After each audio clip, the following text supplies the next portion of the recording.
Hi, I'm Cindy from cindyleekennedy.com and fussfreeglutenfree.com. Today I'm going to show you how to make kombucha. So you've probably heard of it before. It's a fermented tea and it's really good because it's full of probiotics and it's made from the natural yeasts and bacteria that live in the atmosphere. So really good for helping to rebalance your gut flora, get rid of the bad guys and get more of the good guys in, and really easy to make. So I know a lot of people are going out and buying it, but I've seen how much it costs, and honestly once you see how easy it is to make and how cheap it is to make, you'll be making it yourself in no time. So let's get started. That's what it looks like when we're done, so I'll pop that over there. Alright, so to begin with, I like to use a nice big jug. This one's a 5 litre jug. It just gives me room for mixing and stirring. So we start with 8 tea bags. Now when you get your SCOBY to start with, ask the person what sort of tea they're using. So mine likes green tea. So if I was to start using black tea, it would be too much of a shock to the system and it would probably kill it off. So really important that you keep going with the same sort of tea and sugar that it's used to. And if you do want to change it over time, you need to do it gradually. So 8 tea bags. So I'll drop them in there. And then we need 2 litres of boiling water. Ooh, I've just poured this kettle, as you can see with the steam. Pour that in. Oh, exactly 2 litres, how good is that? Okay, so I like to give it a quick stir just to make sure all the tea bags are wet. And then we add 1.5 cups of sugar. So, like I said, mine's used to white sugar, so that's what I stick with. Now I know that sounds a bit crazy, 1.5 cups of sugar in something that's meant to be healthy and good for your gut. But that's okay because that's what the bacteria and yeast are going to feed off, and by the time this is ready, there won't actually be any sugar left. So when you test it, if it's still a little bit sweet, you know that it's not quite finished. So I just give that a quick little stir like that to make sure that all the sugar's dissolved, which won't take long because it's boiling water. Looks pretty good. Alright. And then I just pop a tea towel over the top, and we need to set that aside now and let it come to room temperature, because if you use it while it's hot like this, it'll kill off the SCOBY. So we'll set this aside. Alright. And just like on all the TV shows, here's some I prepared earlier.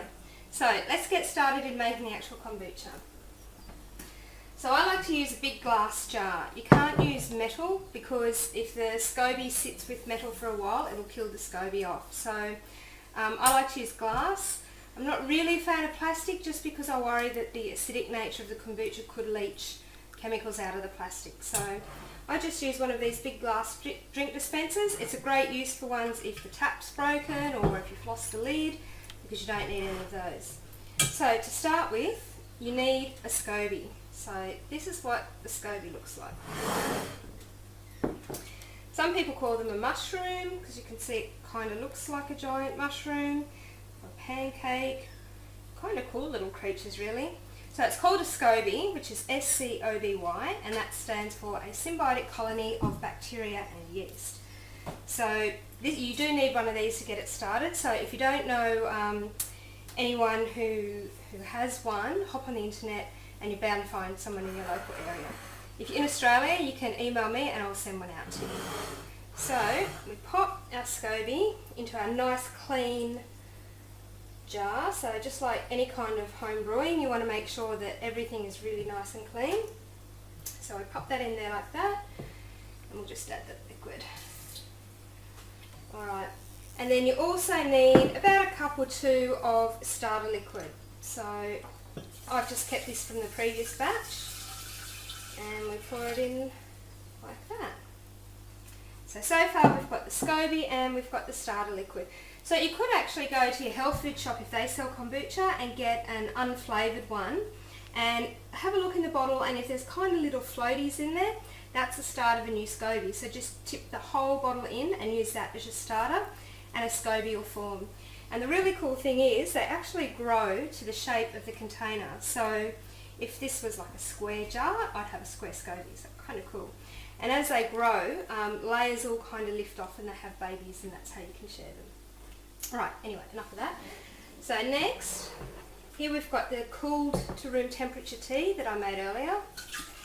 So we pop that in. So that's what we made with the 8 tea bags, the 1.5 cups of sugar and the 2 litres of boiling water. Dip that in. And then we top it up with 2 litres of just room temperature water.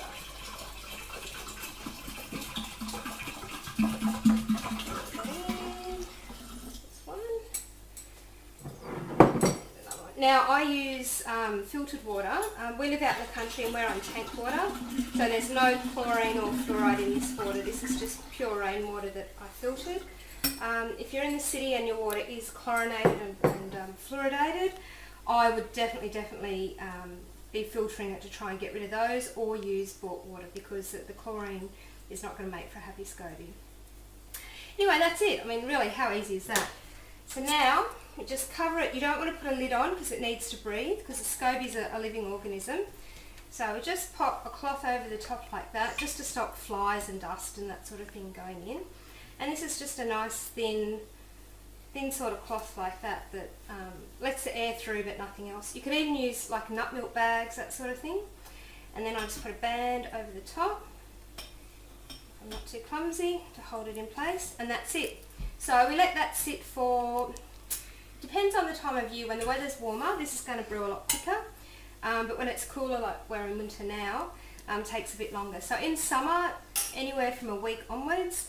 This time of year out here, usually I let it sit for a good 2 to 3, often maybe even a little bit longer than 3 weeks, until it's ready. So you'll know when it's ready just by tasting it. If it's still a bit sweet, it needs to sit for longer. Once it starts to get that kind of vinegary, tart flavour, that's when you're good to go. So just decant it off, pour it into some bottles. Make sure that it's a nice strong glass though, and then keep your SCOBY and keep about a cup or 2 of the liquid to start your next batch. And that's it. So go and make yourself some kombucha, have fun, and I'll see you next time. Bye!